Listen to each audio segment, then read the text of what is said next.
There's a lot of responsibility with success, right? So if you say yes to things and you do a good job and you bear a large burden, then you have to carry it. And a lot of that might be success, but failure is a lot easier than success. Plus you can complain about it and whine about it and be a victim and, garner all sorts of kudos from yourself and others that way. So there's that.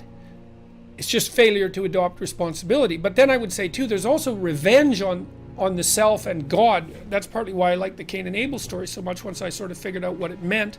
People have a hard time not having the kind of contempt that borders on self-hatred for themselves, partly because, we are fragile and mortal creatures and prone to error and malevolence, and we know that of ourselves better than anyone else. And because we know that, we're prone to punish ourselves and to think ill of ourselves. And one of the things I learned from Jung was that the injunction to do unto your neighbor as you would have him do unto you was an equation rather than a statement about how to be nice to people, and that you have an ethical obligation to treat yourself as if you're a person of value, even if you don't really feel that you owe yourself that you owe yourself the same treatment that you would give someone that you cared for and loved. And that's a really hard thing to learn, because you kind of have to detach yourself from your knowledge of all your insufficiencies and your flaws and treat yourself with dignity and respect.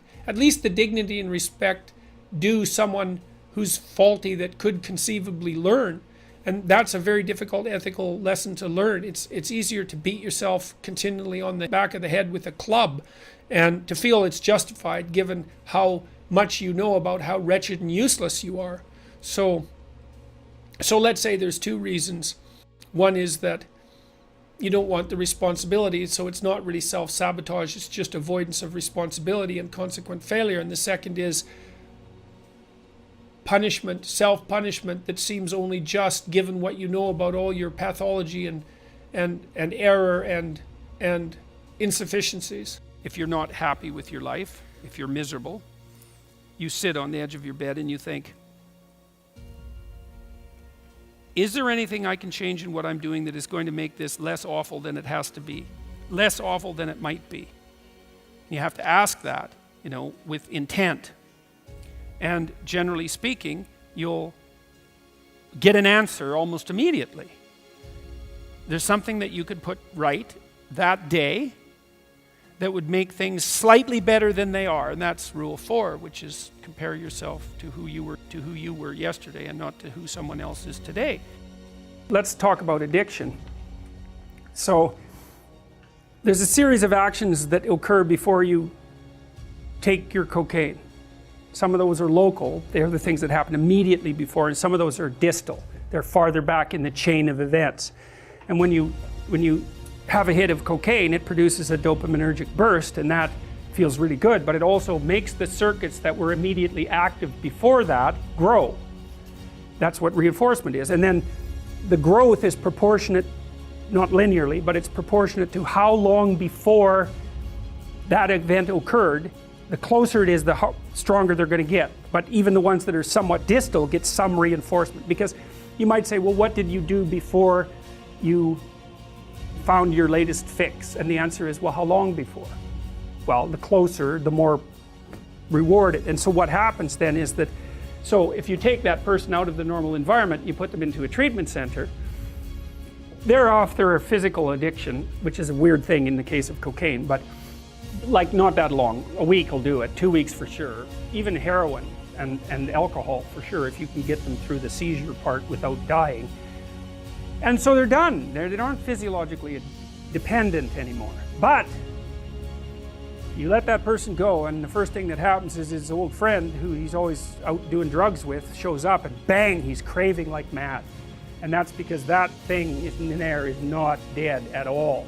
And it's activated by the cue. And it's a circuit. It's not. It's a personality. It only wants one thing. It wants cocaine.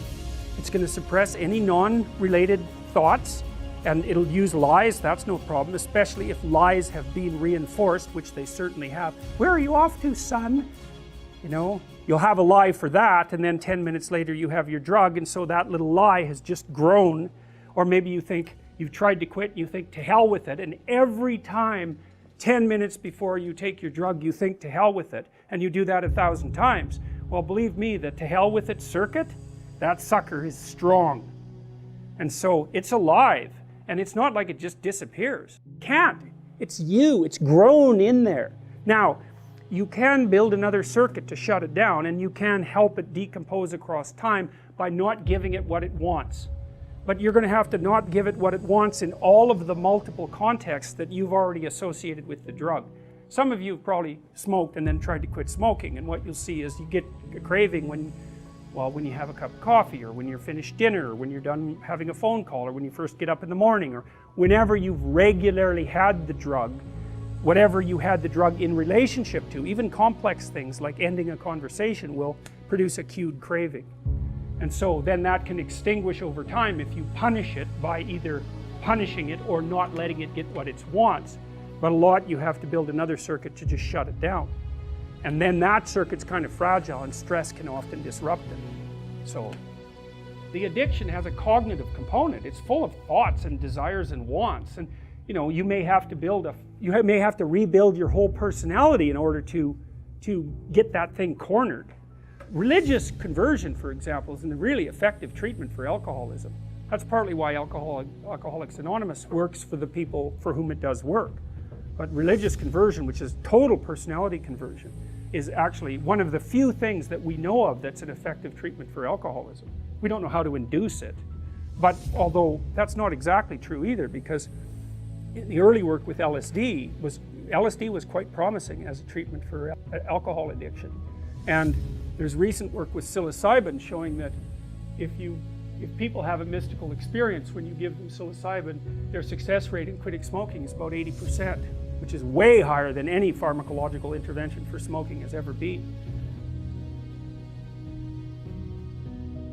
Well, I think with any, let's call it addictive process, I mean, email is powerfully addictive, right?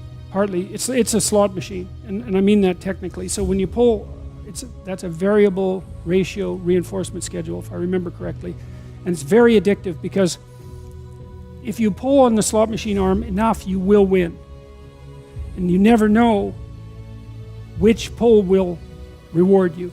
And so not only is that addictive, it's very hard to extinguish that. And so email's like that because there's always something beckoning, and now and then it's a jackpot.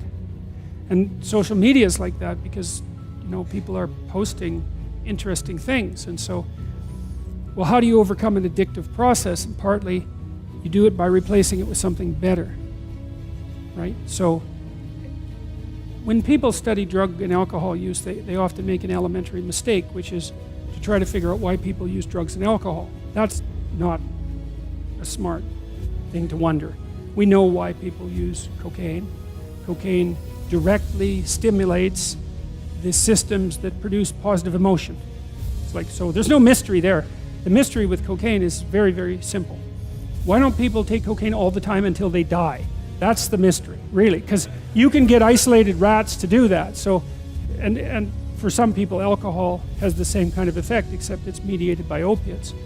But often what people have to do to get themselves out of an addictive process is to find something better to do to replace it.